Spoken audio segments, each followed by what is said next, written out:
Guys, summer is approaching, which also means festival season is approaching. Today I'm going to give you some of my handy tips on how to survive a festival. I made this video about 3 years ago, but my channel has moved on quite a lot since then, and I also wanted to add a few more tips. My favourite tip, which is a bit of a weird one, is at the end, so make sure you keep watching till the end. My first tip is in regards to camping. If you are camping at a festival, I would recommend getting there as early as possible. When I went to Reading with my friends, we left at 4 AM and it takes around an hour to get there. So we wanted to get there as soon as possible so that we could get a good campsite spot. Do some research on the festival you're going to. For example, Reading Festival has campsites labelled by colour, but each colour is known for different behaviour. So some colours, like I think it's red, is quite far away from the arena, so a lot of families and chilled out people go there. I think it's yellow maybe that's closer to the arena, and you get a lot more party people there that stay up really late drinking and doing other things that they probably shouldn't be doing. Make sure that you pick the campsite that's right for you and what you want to get out of your festival. My next tip is take dry shampoo, a headscarf or a hat, or all three. Your hair is going to look atrocious because unless you can be bothered to queue up for the showers, which personally I cannot be bothered to do, your hair's going to be greasy and gross. But so is everyone else's because most people don't bother showering. Highly, highly recommend either putting your hair in French plaits or putting it in a bun, or just getting it off your face and in some form of position where it's not going to get ratty and matted, because it will get matted so quickly. My next tip, even if you are in rainy England, take sunscreen. I got so badly burnt when I went to Wireless. I wore a crop top with dungarees and I was dancing around and I got sunburnt, and I believe I also got sunstroke because I felt incredibly sick and had a headache. Not cool. So definitely sunscreen is really important. It might sound really boring, but there's nothing more boring than feeling sick and not being able to join in the fun when you just want to dance in the dance tent, like, yeah. Instead you'll be sat on the side of the grass feeling like you want to be sick. Not cool. My next thing, take a torch, and most people's phones come with torches on, but don't rely on it because your phone may run out of battery. A torch is likely to last a lot longer, and if you don't want to decapitate yourself by tripping over guy ropes in the middle of the night, I would recommend a torch. And also if you're sat around with your friends, it's much easier to have a conversation if you can see each other, and if you feel like it, you can do a creepy torch face like this. Before you go, print off the lineup. This is such a good tip, it saves so much money. Everyone walks around with these lanyards with the lineup on, and it tells you what's on what stage. There's bound to be the lineup somewhere online. If you can find it, print it off and take it with you. If you can laminate it, even better.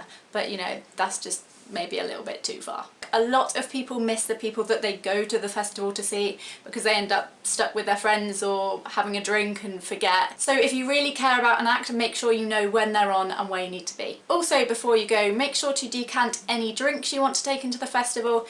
Different festivals have different rules. A lot of them will let you take alcoholic drinks in, but you're not allowed glass. Do not try to take glass in. So many people do that and end up having their drinks taken off them. If you put them in plastic, you'll be fine, pretty much, depending on the festival's rules. But generally, that's usually okay.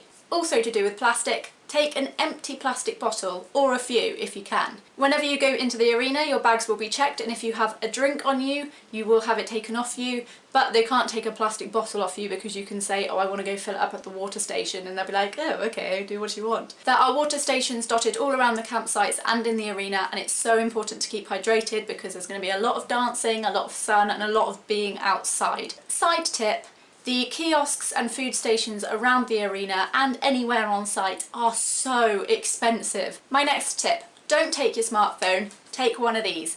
This is my festival / gig / holiday / anywhere where my phone might get destroyed phone.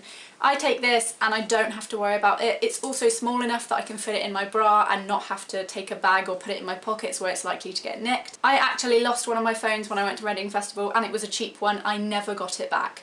So do not take your smartphone unless you're gonna somehow attach it to your body forever. It's just a bad idea and not worth it. And also, you can't have as much fun if you're worrying about a really expensive item on you. Just pointless. A lot of people will say, oh, but I want to take photos. Take a disposable camera. They come out looking so cute and you get sort of an old style look to them.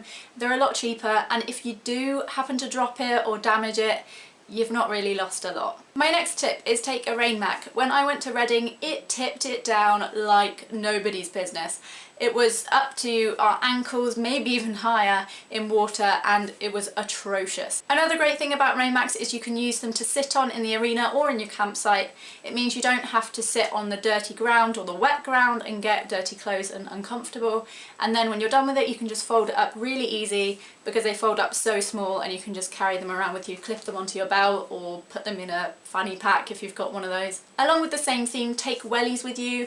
You might not need them, but if you're in Britain, you probably will. I spent the entirety of Reading in wellies. I did take my Doc Marten boots, but it was pointless because it was just tipping down with rain, and I personally don't really care if I'm walking around in wellies. If you are going to take wellies, make sure you take long socks or something that covers your legs, because otherwise you will get the worst rash thing going on from the rubbing your legs. For tents, do not, I repeat, do not take a one skin tent. Make sure you take at least a double skin tent. I went and stayed in a one skin tent and it rained and it got absolutely soaked. I might as well have been sleeping in a puddle. In fact, I'm pretty sure I was sleeping in a puddle, despite having a sleeping bag on. The bugs can get in, the water gets in, it's just a bad idea. Just spend a little bit more on a 2-skin tent if you can. Side tip for the tent, make sure your guy ropes are as tight as they can be. If they are loose, your tent will do this and the water will do this, and you will just end up in some weird water caved in thing. If you keep them tight, the water will glide off the edges much easier and you will stay dry, and you'll have more room inside for silly dancing or whatever you want to do. And finally, we're at my 2 favourite tips, which sort of link in together. If you are going to use the camping toilets, take bin bags with you. I say this because the camping toilets are a trough, and on top of that is like a lid, and then that lid has sort of a seat on it with a hole in it and a door, and that's it. It's hideous, and you can see down into this trough, and you can look down through this hole and see absolutely everything that you could possibly imagine that could come from a human body. Disgusting. If you've never been to a festival and you don't know what I'm talking about, please Google it, because you need to be prepared. Seriously, it's hideous. But if you are going to use the camping toilets, take a bin bag to the toilet with you, open it up, pop it on the seat, sit on the bin bag so you don't have to put your legs on the disgusting pea-stained grossness, and then just sit on it, do your business, and then drop it, and it's gone. Walk away, use some hand sanitizer, job's a good 'un. Also, if you're sensitive to smell, put something scented up your nose because it's disgusting. By the way, the ones in the arena aren't as bad, they're usually portaloos, so if you can hold it to get to the arena, definitely recommend that over the camping toilets. And along with the toilet theme, my favourite place at Reading Festival. As you're camping across a few days, it's likely that you might need to use the toilet in a more serious manner. You know what I mean. So if you don't want to sit on a horrible camping toilet or in a portaloo where there's loads of people queuing up and you feel a bit nervous and it's not very comfortable and it smells a bit, go to Comfy Crappers. Honestly, the best £3 I've spent in my life. They have really cool attendants who are like, hey, welcome to Comfy Crappers, here's your sawdust, when you're finished with your business, just tip it over. That'll be great. And they play cool music and burn incense and everything. It's just really a nice experience. And if you've been sitting in your own squalor for 3 days in a festival camping and you're cold and it's just not very fun, go to Comfy Crappers. Luxury. So that is all my tips. If you have any more, please leave them in the comments below. If you're going to a festival, I'm sure you'll have an amazing time, but please be safe. Make sure you look after your friends and everyone else and yourself. Safety is important. There are stewards everywhere, but you can help out too. If you're new here, make sure to check out my other videos and subscribe. I make lots of videos and I upload at least once a week. Thank you very much for watching. I love you guys. Bye.